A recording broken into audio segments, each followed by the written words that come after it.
സുഹൃത്തുക്കളെ, CPM രാഷ്ട്രീയത്തെ പിടിച്ചു കുലുക്കുന്ന സംഭവമായി PV അൻവറിൻ്റെ വിവാദം മാറുകയാണ്. PP വാസുദേവൻ എന്ന മലപ്പുറത്തിൻ്റെ CPM ജില്ലാ മുൻ സെക്രട്ടറി PP വാസുദേവൻ കഴിഞ്ഞ ദിവസം ചൂണ്ടിക്കാണിച്ചത് ശിഖണ്ഡിയെ മുൻനിർത്തി നടത്തിയ മഹാഭാരത യുദ്ധത്തിന് സമാനമായ രീതിയിലുള്ള ചില നീക്കങ്ങൾ നടക്കുന്നു എന്നുള്ളതായിരുന്നു അദ്ദേഹത്തിൻ്റെ ഫേസ്ബുക്ക് പോസ്റ്റ്.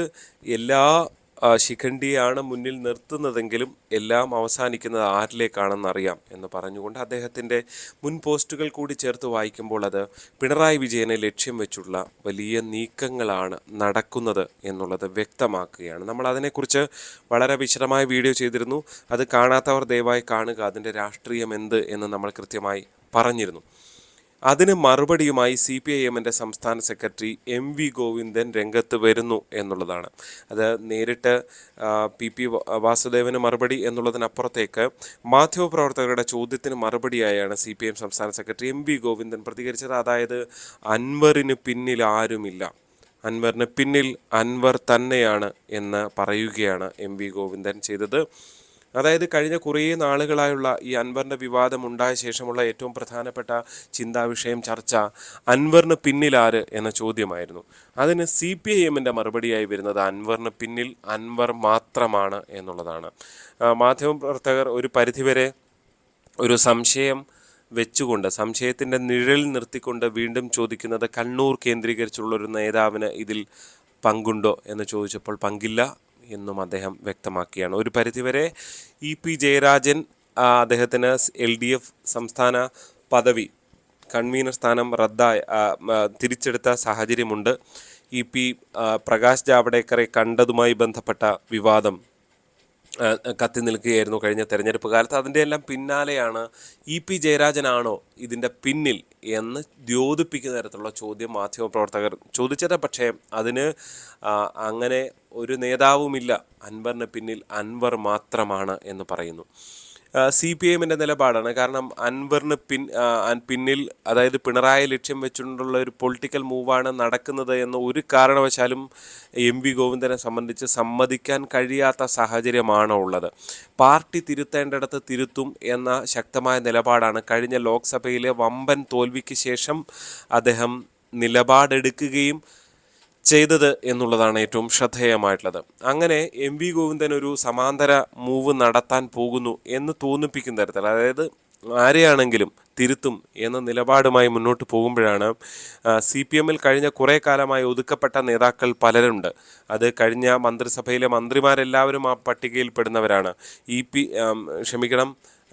AK ബാലനെ പോലുള്ള മന്ത്രിമാർ പലപ്പോഴും പിണറായി സ്തുതിയാണ് പറയുന്നതെങ്കിൽ പോലും നമുക്കറിയാം, സ്വർണ്ണക്കടത്ത് വിവാദവുമായി ബന്ധപ്പെട്ട ബാംഗ്ലൂരിൽ കമ്പനി ഉണ്ടാക്കിയതിനെ കുറിച്ച്, വീണ വിജയൻ ബാംഗ്ലൂരിൽ കമ്പനി ഉണ്ടാക്കിയതിനെ കുറിച്ച്, അതായത് എക്സാലോജിക് ഉണ്ടാക്കിയതിനെ കുറിച്ചാണ്, ആ കമ്പനിയെക്കുറിച്ച് കെട്ടുതാലി പണയം വെച്ചാണ് അത്തരം ഇതുമായി പോയത് എന്ന്, അത്രയും ദാരിദ്ര്യ അവസ്ഥയിലാണ് എന്ന് ദ്യോതിപ്പിക്കുന്ന തരത്തിൽ, ഒരു പക്ഷേ എതിരാളികളെ സംബന്ധിച്ചൊരു ട്രോളാണ് എന്ന് തോന്നിപ്പിക്കുന്ന തരത്തിലേക്ക് കാര്യങ്ങൾ പോകുന്നു എന്നുള്ളതാണ് ഏറ്റവും ശ്രദ്ധേയമായിട്ടുള്ളത്. എന്തായാലും ഒരു കാര്യം ഇതിൽ ഉള്ളത്, CPMനുള്ളിൽ ഒരു സമാന്തര നീക്കം നടക്കുന്നു എന്ന് ഉറപ്പിക്കേണ്ടി വരും. അതിന് വെറുതെ നമ്മൾ ഉറപ്പിക്കുകയല്ല. PP വാസുദേവൻ എന്ന മലപ്പുറത്തിൻ്റെ പൾസറിയാവുന്ന മലപ്പുറം CPMൻ്റെ മുൻ ജില്ലാ സെക്രട്ടറി PP വാസുദേവൻ പറഞ്ഞത് അദ്ദേഹത്തിൻ്റെ ഫേസ്ബുക്ക് പോസ്റ്റ് പ്രകാരം അൻവറിന് പിന്നിൽ, അൻവറിനെ മുൻനിർത്തി ആരോ കളിക്കുന്നു, എല്ലാം പിണറായിയിലേക്ക് പോകുന്നു എന്നാണ് അദ്ദേഹം ചൂണ്ടിക്കാണിച്ചത്. അതായത് അതിന് തൊട്ടു മുമ്പ് മാധ്യമങ്ങളും അല്ലെങ്കിൽ പ്രതിപക്ഷവും എല്ലാം ചേർന്നുകൊണ്ട് നടത്തുന്ന നീക്കങ്ങളെക്കുറിച്ച് അദ്ദേഹം ചൂണ്ടിക്കാണിക്കുകയാണ്.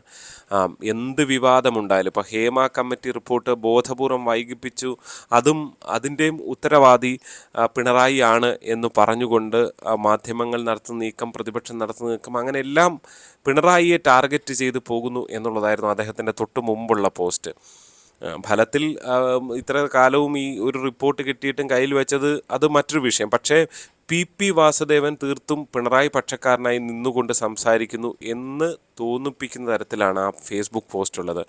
അവിടെയാണ് പിണറായിക്കെതിരെ, അതായത് മലപ്പുറത്ത് നിന്ന് അൻവറിനെ പോലൊരു MLA രംഗത്ത് വരുമ്പോൾ അതിന് പിന്നിൽ വേറെ ലക്ഷ്യങ്ങളുണ്ട് എന്ന് തിരിച്ചറിയുക എന്ന് പറഞ്ഞുകൊണ്ട് പി വാസുദേവൻ രംഗത്ത് വരുന്നത് എന്നുള്ളതാണ് ഏറ്റവും ശ്രദ്ധേയമായിട്ടുള്ളത്. എന്തായാലും കൗതുകകരമായ രാഷ്ട്രീയം, ഏത് സമയത്തും ഒരു പൊട്ടിത്തെറി ഉണ്ടാകാവുന്ന നിലയിലേക്ക് കാര്യങ്ങൾ പോകുന്നു. ഒരുപക്ഷെ പണ്ടുള്ളതുപോലെ വി എസിനെ പോലെ ആർജവത്തോടെ പലപ്പോഴും അഭിപ്രായ ഭിന്നതകൾ തുറന്നു പറഞ്ഞുകൊണ്ടോ, അല്ലെങ്കിൽ പിണറായിയുടെ നിലപാടുകൾ പറഞ്ഞിട്ടുണ്ട്. പക്ഷെ അതിനപ്പുറത്തേക്ക് ആ ഒരു ഡയറക്റ്റ് ഫൈറ്റിനപ്പുറത്തേക്ക് ഒരു അടിപ്പണി നടക്കുന്നു എന്ന് തോന്നിപ്പിക്കുകയാണ് ഇവിടെ. പി ജയരാജൻ തൻ്റെ പദവിയിൽ നിന്ന് മാറ്റിയ ശേഷം ഇതുവരെ കാര്യമായ ഒരു പ്രതികരണത്തിനും തയ്യാറായിട്ടില്ല എന്നുള്ളതാണ് ശ്രദ്ധേയം. ഇന്നലെ തന്നെ കണ്ണൂരിൽ നടന്ന ഒരു പരിപാടിയിൽ നിന്ന് അദ്ദേഹം വിട്ടുനിന്നു. അദ്ദേഹം ചികിത്സയിലാണ്, ആയുർവേദ ചികിത്സയിലാണ് എന്നാണ് പാർട്ടി അതിനെ വിശദീകരിക്കുന്നത്. ഇനി എന്തു തന്നെ ആയാലും ഇത്ര പ്രധാനപ്പെട്ട പദവിയിൽ നിന്ന് മാറ്റി നിർത്തപ്പെടുമ്പോൾ പി നിശബ്ദത പാലിക്കുന്നു എന്നുള്ളത് വളരെ ഗൗരവമേറിയ ഒന്നാണ്. ഇപ്പോൾ വടകരയിൽ ശൈലജ ടീച്ചറിനെ നിർത്തിയത്, അത് ശൈലജ ടീച്ചറിനെ അവിടെ നിർത്തേണ്ടിയിരുന്നില്ല എന്ന അഭിപ്രായമുള്ള പലരും ഉണ്ടവിടെ. അതിനുമപ്പുറത്തേക്ക് കഴിഞ്ഞ തെരഞ്ഞെടുപ്പിൽ പി ജയരാജനെ നിർത്തിയത്, പി ജയരാജനെ ഫലത്തിൽ, അതായത് കണ്ണൂർ രാഷ്ട്രീയത്തിൻ്റെ ഏറ്റവും പവർഫുൾ പൊസിഷനിലേക്ക് പി ജയരാജൻ എത്തുന്നു എന്ന് തോന്നിപ്പിക്കുന്ന സമയത്താണ് പി ജയരാജനെ മാറ്റുന്നത്. എല്ലാം കണ്ണൂരിൽ പി ജയരാജൻ തീരുമാനിക്കുന്നു, പി ജയരാജൻ അനുകൂല സ്തുതികൾ ഉണ്ടാകുന്നു, അനുകൂല ഫേസ്ബുക്ക് കൂട്ടായ്മകൾ ഉണ്ടാകുന്നു. അതെല്ലാം വന്നപ്പോൾ പി ജയരാജനെ വെട്ടാതെ, അതായത് കണ്ണൂർ പോലെയൊരു ശക്തി കേന്ദ്രം കൂടെ ഇല്ലാതെ പിണറായി വിജയനോ അല്ലെങ്കിൽ അദ്ദേഹത്തിനൊപ്പമുള്ളവർക്കോ മുന്നോട്ട് പോകാൻ കഴിയുന്നൊരു രാഷ്ട്രീയ സാഹചര്യമല്ല എന്ന് തോന്നിപ്പിക്കുന്ന തരത്തിലായിരുന്നു കാര്യങ്ങൾ. എന്തായാലും അങ്ങനെയൊക്കെ രൂപപ്പെട്ട് വരുന്നതിനിടെയാണ് പി ജയരാജനെ വെട്ടിയത്. അങ്ങനെ പല ശത്രുക്കളും ഇതിനകം തന്നെ പാർട്ടിയിൽ പിണറായി വിജയൻ ഉണ്ടായിട്ടുണ്ട് എന്ന കാര്യത്തിൽ സംശയമില്ല. അതിൽ ഏതാണ്, ഇപ്പോൾ കണ്ണൂരിൽ നിന്ന് തന്നെയാണ് പി ജയരാജനും ഉള്ളത്. പി ജയരാജനാണ് സമീപകാലത്ത് മുറിവേറ്റ ഒരു പാർട്ടി മുതിർന്ന നേതാവ്. മുമ്പും അദ്ദേഹത്തെ പോളിറ്റ് ബ്യൂറോയിൽ ഉൾപ്പെടുത്താത്തതിലും പാർട്ടി സെക്രട്ടറി ആക്കാത്തതിലും ഒക്കെയുള്ള അതിർത്തി അദ്ദേഹത്തെ സംബന്ധിച്ചുണ്ട് എന്നുള്ള കാര്യത്തിൽ യാതൊരു സംശയവുമില്ല. എന്തായാലും അതൊക്കെ നിൽക്കുമ്പോഴാണ് ഈ പ്രതിസന്ധി രൂക്ഷമാകുന്നത്. എന്തായാലും CPIയും അതിശക്തമായ രംഗത്ത് വരികയാണ്. പൂരം കലക്കിയത് ആര് എന്ന കാര്യത്തിൽ അന്വേഷണം വേണം എന്നൊക്കെയുള്ള നിലപാടിലേക്ക് പോകാനുള്ള സാധ്യതയുണ്ട്.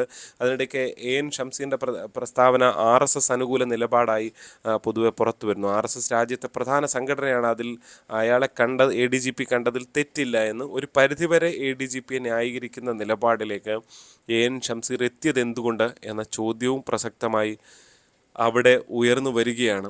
എന്തായാലും CPM രാഷ്ട്രീയത്തിൽ ഇത് കഴിഞ്ഞ 10 വർഷം, കഴിഞ്ഞ 5 വർഷം വലിയ ഉയർച്ചയുടേതായിരുന്നു. എതിരാളികൾ നിഷ്പ്രഭരായിരുന്നു. ഇപ്പുറത്ത് രാജ്യത്താകമാനം കോൺഗ്രസിൻ്റെ ഒരു തിരിച്ചുവരവിന് കളമൊരുങ്ങുന്നു എന്നുള്ള സാഹചര്യം, രാഷ്ട്രീയ സാഹചര്യം രൂപപ്പെടുന്നു. അവിടെ CPM രാഷ്ട്രീയം താഴേക്ക് പോവുകയാണ് എന്ന് തോന്നിപ്പിക്കുന്ന സംഭവവികാസങ്ങളാണുള്ളത്. ഇനിയുള്ളത് ഉൾപാർട്ടി, പ്രത്യേകിച്ച് സമ്മേളന കാലമാണ്. ഉൾപാർട്ടി പോരിൻ്റെ കാലം കൂടിയായി അത് മാറുന്നു എന്നതാണ് വ്യക്തമാകുന്നത്. എന്താണ് നിങ്ങൾക്ക് തോന്നുന്നത്? അത് കമൻറ്റായി രേഖപ്പെടുത്തുക. ചാനൽ സബ്സ്ക്രൈബ് ചെയ്തിട്ടില്ലെങ്കിൽ സബ്സ്ക്രൈബ് ചെയ്യണം, നോട്ടിഫിക്കേഷൻ ബട്ടൺ എനേബിൾ ചെയ്യണം, ഒപ്പം തന്നെ വീഡിയോ ഇഷ്ടപ്പെട്ട ലൈക്ക് ചെയ്യണം, മറ്റ് സുഹൃത്തുക്കൾക്ക് അയച്ചു കൊടുക്കണം. അപ്പോൾ മറ്റു വിഷയമായി വീണ്ടും കാണാം. നന്ദി.